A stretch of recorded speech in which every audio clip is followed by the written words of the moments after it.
Bonjour les loulous, alors deuxième jour sur le son K avant de penser aux vacances. Il nous reste encore un peu de travail, on reste motivé, il reste 2 jours et après vous allez être tranquille.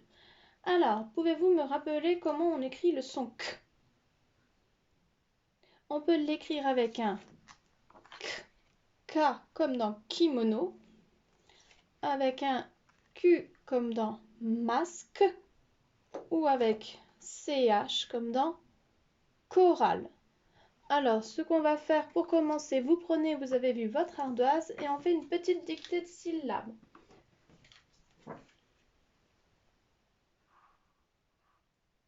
Alors, on va faire une dictée de syllabes avec pour mot référence pour l'instant la lettre K comme dans kimono.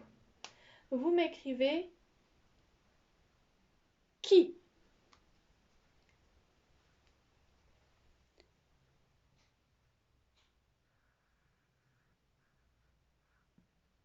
Le suivant, on va écrire ku. Ku.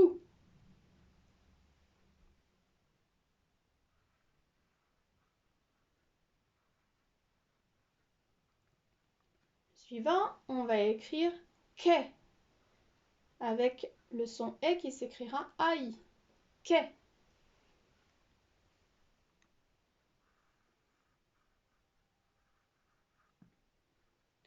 Écrire quoi. Quoi.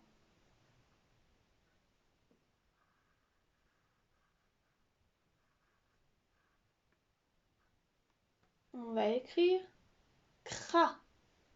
Cra.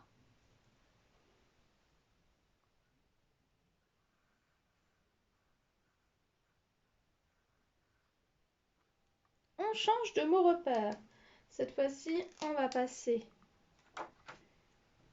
à l'écriture avec la lettre Q, comme dans masque. M'écrivez justement que. Que. Avec la lettre Q. Et rappelez-vous, la plupart du temps, il y a un U derrière la lettre Q. Le suivant. Qui. Qui.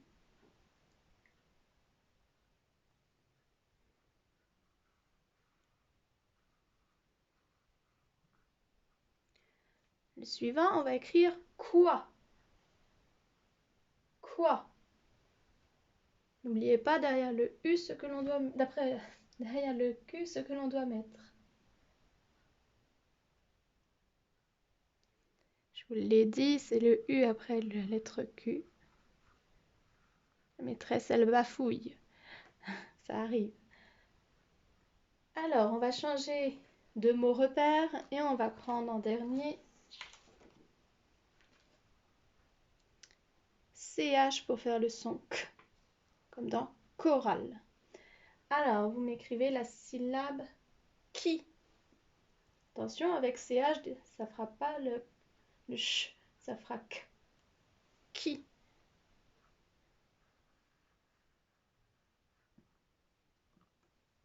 On va écrire cri.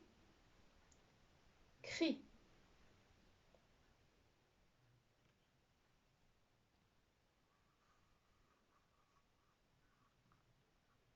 On va écrire aussi co. Co.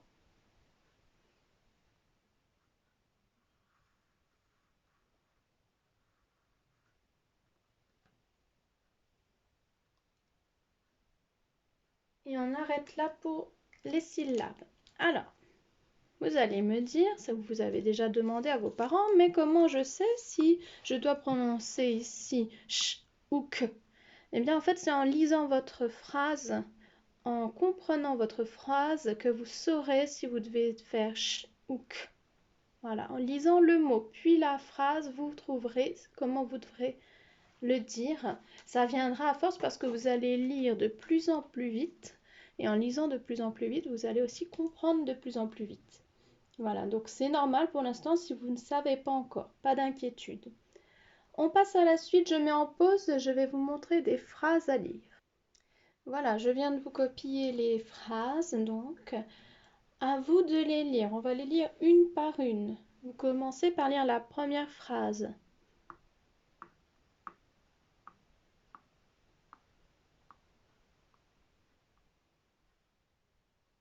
Attention, je n'ai pas mis les arcs de cercle. Il manque un candidat pour le karaté. Vous relisez la phrase sans hacher. Il manque un candidat pour le karaté. Deuxième phrase.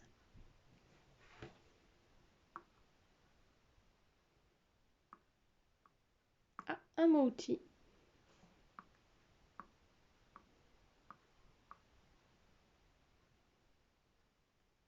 Alors, le début. Christian. Ah, ça c'est le mot soudain. Il y a un son qu'on verra bientôt dedans. Soudain, quitter la chorale de l'école. Christian a soudain quitté la chorale de l'école.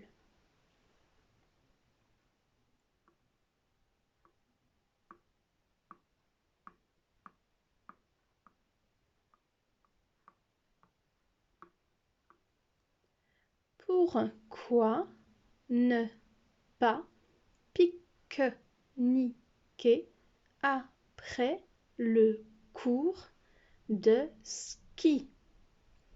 Pourquoi ne pas pique-niquer après le cours de ski? Ah, quel est ce mot-outil déjà? Le début, c'est un S ou soudain.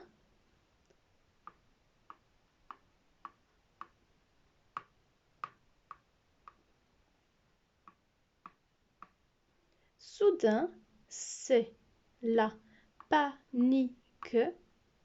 Un koala s'est échappé.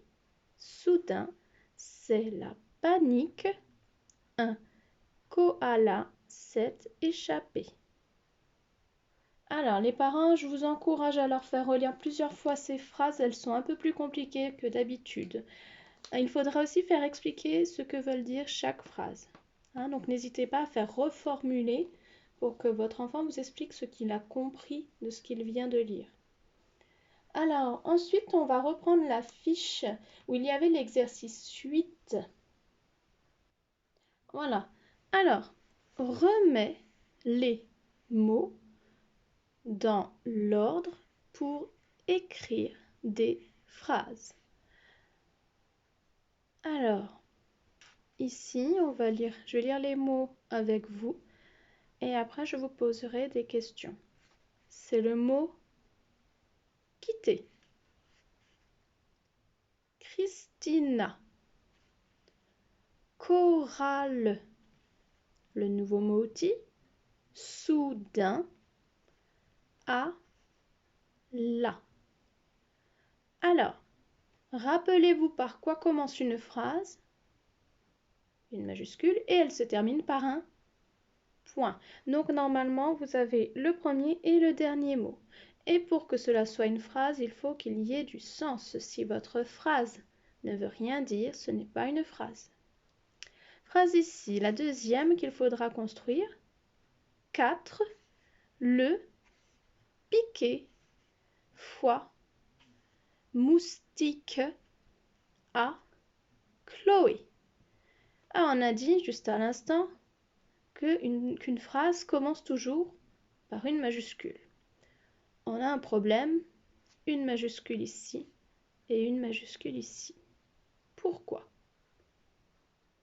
Eh bien, il y a un mot qui doit être le premier et il y en a un autre, celui-ci.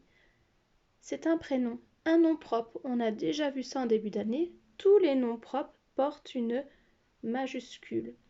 Alors, rappelez-vous, un nom propre, ça va être tous les prénoms, les noms de famille, les noms de villes, de pays, les noms de villages.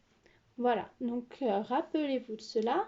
Donc, celui-là ne sera pas forcément le premier mot de la phrase, ce n'est pas obligatoire. Alors, on s'arrête là pour ce matin, c'était une petite révision. Cet après-midi, attention, le travail sera un peu plus long que d'habitude parce qu'on a une fiche en plus cette fois-ci.